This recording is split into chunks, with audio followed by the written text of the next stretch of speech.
ये लोग हम लोग को बताते नहीं हैं कितनी सहजता से सरकार इन बातों को छुपा लेती है।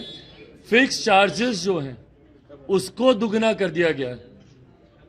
ये किसी भी प्रेस रिलीज में या कहीं पे भी अगर ये लोग प्रेस वार्ता करेंगे उसमें कोई ये बात नहीं बताएगा कि कितनी सरलता से चुपके से इन लोगों ने फिक्स चार्जेस को डबल कर दिया। फिक्स चार्जेस अब दुगना कर दिए गए हैं जो कि उपभोक्ताओं को समझाया नहीं जा रहा है। प्रेस ब्रीफिंग से भी इस बात को पूरी तरीके से इसको गायब कर दिया गया।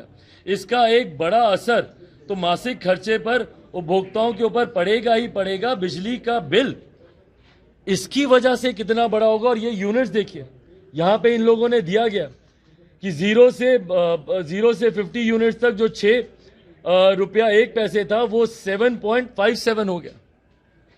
और जो 20 रुपया जो पर मंथ जो फिक्स था, जो पर डे जो उनका फिक्स था 20 रुपया, वो 40 रुपया हो गया। जो 40 रुपया था वो 80 रुपया हो गया।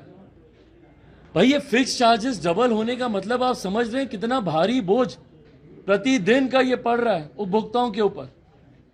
पर इसके बारे में बिहार सरकार को कोई फर्क नहीं पड़ता। आने वाले दिनों में हाहाकार बिहार में मचेगा। भाई कैसे गरीब परिवार से आने वाले लोग जो कि रोज कमाते हैं, रोज खाते हैं, कैसे वो इतनी महंगी दरों पर बिजली ले पाएंगे। पर उसके बारे में किसी को चिंता ही नहीं है, उसके बारे में कोई बात करने को तैयार नहीं है। उसी तरीके से उद्योग, ये जितने उद्योग यहां पे लगे हुए हैं, औद्योगिक इकाइयों पर इसका असर 35 से 55%। बिहार के बगल के राज्य, खासतौर पर दामोदर वैली वगैरह में के एरिया में जितने उद्योग हैं उनके आगे हमारी औद्योगिक इकाई बेबस हो जाएंगी और उद्योग का पलायन अब यहां से शुरू हो जाएगा। उद्योग का आप देख लीजिए इंक्रीज बाकी सारी जगह जितने भी यूनिट्स है, कहीं पे 51%, कहीं पे 40%, 36%, टू एन एक्सटेंट 52% तक का इंक्रीज हो रहा है। भाई कैसे सस्टेन कर पाएंगे कोई भी उद्योग यहां पर। और अफसोस की बात यह है कि इन तमाम बातों पर सरकार ध्यान देने को ही तैयार नहीं है। और ये जितनी इनकी कंपनियां हैं उन लोगों ने कितनी आसानी से इन लोगों ने रास्ता ढूंढ लिया बिना इस पे वर्कआउट किए हुए। मैं चाहूंगा कि आप लोग मेरे इस पूरे पत्र को पुनः आप लोग भी पढ़िएगा। इसमें पूरा हम लोगों ने कि भाई आप क्यों नहीं जो इनके जो अलाउड बीईआरसी की तरफ से जो अलाउड ट्रांसमिशन लॉस है वो 15% का है। अगर ये लोग एक प्रोजेक्टेड बैलेंस शीट अगर ये लोग तैयार करते, जहां पे एक एग्जाम्पल के तौर पर उड़ीसा का हम लोगों ने एग्जाम्पल दिया जहां पे कम दरों पर बिजली खरीदी जाती है, 2 रुपए 46 पैसे, उसका उदाहरण लेते, उसके बाद अलाउड ट्रांसमिशन लॉस उसमें ये लोग दिखाते, 40% जो इनका हो रहा है उसको घटाने का प्रयास करते और जो कि बीईआरसी की तरफ से रिकमेंडेड 15% है उसी को अगर ये इसमें जोड़ते एंड प्लस इनके एटीएनसी के जितने भी लॉसेस हैं उसकी 100% रिकवरी दिखाते, तो यकीनन आने वाले दिनों में बिहार में बिजली के दाम कम हो सकते हैं और हो जाते अगर इस दिशा में अगर काम किया जाता। पर इस दिशा में काम करना मेहनत करना, इस दिशा में काम करना बुद्धि विवेक का इस्तेमाल करना, और सबसे बड़ी बात इस दिशा में काम करना भ्रष्टाचार को पूरी तरीके से समाप्त करना, जो मुख्यमंत्री के अधिकारी नहीं कर सकते हैं। बिना भ्रष्टाचार बिना करप्शन के बिहार में कोई काम नहीं होता है। और मुख्यमंत्री जो बोलते हैं इनका 0 टॉलरेंस है करप्शन को लेकर, ये उसका जीता जागता प्रमाण है कि कैसे इन्हीं के अधिकारी इनकी नाक के नीचे करप्शन को अंजाम दे रहे हैं। और नतमस्तक है मुख्यमंत्री नीतीश कुमार जी उनके सामने, पूरी तरीके से झुके हुए हैं अपनी बिहार की जनता के बारे में सोचने के अलावा। भाई इनकी चिंता इन अधिकारियों की नहीं होनी चाहिए थी, कंपनियों की नहीं होनी चाहिए थी। कंपनियों को निर्देशित करते कि भैया कैसे आप अपने लॉसेस कम कर रहे हैं, आप उस पर हमको प्रोजेक्ट रिपोर्ट तैयार करके दीजिए, बशर्ते इस बात का निर्देश देना कि हाँ 24% बिजली के बिल में बढ़ोतरी कर दो। ये लॉसेस तो इनके इसी तरीके से बढ़ते जाएंगे। आज 24% किया है, कल 24% और करेंगे। पर वो 24% जो दिख रहा है वो इन टोटल तो 50 हो गया ना। आने वाले दिनों में 100% बिजली के दाम बढ़ जाएंगे। दुगुना देखते देखते ही बिजली के दाम हो जाएंगे, वो दिन भी दूर नहीं है। साथ ही में इनके बजट में सुन लीजिए भाई कैसे ये लोग बजट में ये लोग धांधली करते हैं। सरकार के यहाँ शिशु रोग विशेषज्ञ, जनरल फिजिशियन, सर्जन द्वारा इनसे संबंधित बीमारी के लिए डॉक्टर से निःशुल्क परामर्श दिया जाएगा। अतः आपसे अनुरोध है।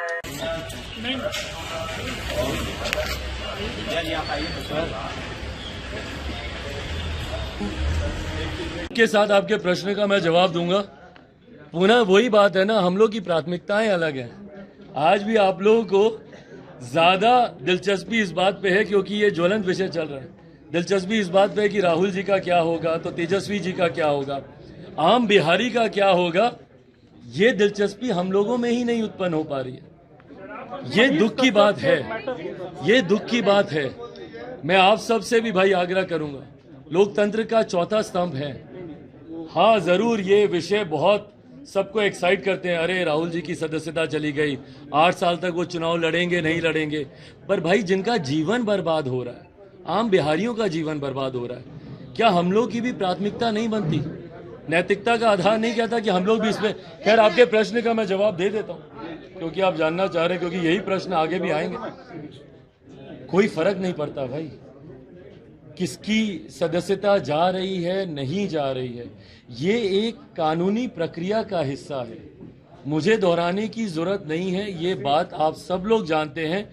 एक जांच हुई, न्यायालय की तरफ से ये वर्डिक्ट आया और ये प्रावधान कानून में ही बनाए गए हैं और इस प्रावधानों को बदलने का प्रयास यूपीए की सरकार ने किया था, जिसको स्वयं राहुल जी ने ही खारिज किया था। भाई उन्होंने ही 2013 में जब ये ऑर्डिनेंस, जब यूपीए की तत्कालीन सरकार लेकर आई थी, जब 2013 में सुप्रीम कोर्ट ने एक आदेश में इस बात का जिक्र किया था, तो उस वक्त तत्काल सांसदों को की बर्खास्ती नहीं हो, उनकी संसद सदस्यता नहीं जाए, उसको रोकने के लिए यूपीए सरकार ये ऑर्डिनेंस लेकर आई थी। पर इस अध्यादेश को राहुल जी ने स्वयं अपने हाथों से फाड़ने का उन्होंने काम किया था।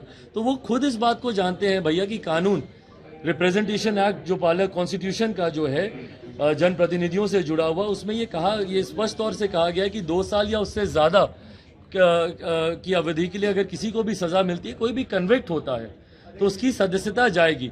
अब हाँ, अब अगर हायर कोर्ट अगर उनको निर्दोष साबित करता है या उनका कन्विक्शन हट जाता है, तो यथास्थिति जैसे थी वो जल्दबाजी कितनी हुई है, बस इतना बता दीजिए क्योंकि सब लोग कह रहे हैं भाई जल्दबाजी नहीं हुई है। भाई कानून खुद कहता है कि तत्काल प्रभाव से, भाई संविधान, जो लोग बोलते हैं संविधान की हत्या हो रही है, संविधान की हत्या हो रही है, पढ़ लें भैया संविधान एक बार। ये बात तो कही गई है ना, कानून इस बात को कहता है कि तत्काल प्रभाव से जिस वक्त ये नोटिफिकेशन आया, जिस वक्त नोटिफिकेशन नहीं, जिस वक्त ये वर्डिक्ट आया, मान के चलिए उसी वक्त से ये नोटिफिकेशन लागू है कि आपकी संसद सदस्यता आपकी जाती है। ये तो बात आज से नहीं, ये तो लंबे समय से। कोई राहुल जी भाई पहले व्यक्ति थोड़ी हैं जिनके ऊपर ये कार्रवाई हुई है। अब नाम गिनाने की जरूरत नहीं है, पर अपने प्रदेश के भी कई ऐसे नेता हैं जिनके ऊपर पूर्व में भी ये कार्रवाई ऐसे ही हुई है। ज्यादा धीरे धीरे तो ये इम्पॉसिबल टाइम में ये बदल जाएगा भाई। आज की तारीख में जितना माइग्रेशन बिहार से हो रहा है, जितना ब्रेन ड्रेन बिहार से हो रहा है, भाई यही उद्यमी बिहार में रहकर जो युवा कुछ नहीं कर पाता, वो दूसरे राज्यों में जाकर उद्योग लगाकर 150 वहां के लोगों को हायर कर उनको रोजगार देने के काबिल बन जाता है। ये सुविधा हमें हमारे प्रदेश में क्यों नहीं मिलती? उसके कारण ही यही है भैया। कोई भी उद्योग यहाँ पर आएगा या कोई भी इन्वेस्टर, पहली बात तो आप इन्वेस्टर्स को इन्वाइट ही नहीं करते। आप बाकी राज्यों में देख लीजिए, गुजरात में देख लीजिए, उत्तर प्रदेश में देख लीजिए, जो इन्वेस्टर समिट होते हैं, आखिरी बार मेरे प्रदेश में कब इन्वेस्टर समिट हुआ? कब मेरे मुख्यमंत्री ने इन्वेस्टर्स को बुलाया हो, निवेशकों को बुलाया हो और बुलाकर कहा हो कि भैया हम आपको ईज ऑफ बिजनेस देंगे, हम आपको सिंगल विंडो क्लियरेंसेज देंगे। जो निवेशक खुद आकर इच्छा शक्ति भी जाहिर करते हैं भाई, वो कम से कम एक सेंस ऑफ सिक्योरिटी तो चाहेगा ना। जो निवेश ला रहा है वो इतना तो चाहेगा कि भाई मेरा निवेश सुरक्षित रहे। पर यहाँ पर अगर उसी का ही अपहरण हो रहा है, अपहरण उद्योग जिस तरीके से यहाँ पर पुनः हावी हो गया है, उनकी गोली मारकर हत्या कर दी जा रही है, जब उनके पास सेंस ऑफ सिक्योरिटी नहीं है, ईज ऑफ बिजनेस नहीं है, सिंगल विंडो क्लियरेंसेज नहीं है, तो कोई निवेशक क्यों आएगा? परिणाम स्वरूप बिहार आज फिसड्डी राज्यों में गिना जाता है। पहले राज्य पे, पहले पायदान पे कब पहुंचता है? जब अपराध की बात होती है, जब महंगी बिजली खरीदने की बात होती है, तो पहले पायदान पर चला जाता है। पर वहीं जब विकास की बात होती है, डेवलपमेंटल पैरामीटर्स की बात होती है, वो शिक्षा हो, इंफ्रास्ट्रक्चर हो, सब रोजगार की बात हो, पिछले पायदान पर चला जाता है। नीति आयोग की रिपोर्ट राहुल साफ गांधी की सदस्यता चली हम बोल रहे हैं, पढ़ने की जरूरत है हम लोग को। कैसे इन लोगों ने छुपा दिया उस बात को जो फिक्स रेट्स का जो है विषय, कैसे इन लोगों ने फिक्स रेट्स का विषय को इन लोगों ने छुपा दिया। भाई ये फिक्स रेट्स तो हर किसी के लिए ना डबल हो रहे हैं। तो जो ये लोग झूठी बातें करते हैं, जो ये लोग बड़े बड़े वादे दिखावा ये लोग करने का प्रयास करते हैं, यही तो हम लोग बोल रहे हैं कि हर प्रेस ब्रीफिंग से ये विषय गायब हो जाता है। जो हिडन चार्जेस हैं वो तो ये लोग चर्चा करते ही नहीं है। और भाई हाथ कंगन को आरसी क्या, आने वाले दिनों में हर घर से बिजली के बिल सामने आ जाएंगे, पता चल जाएगा।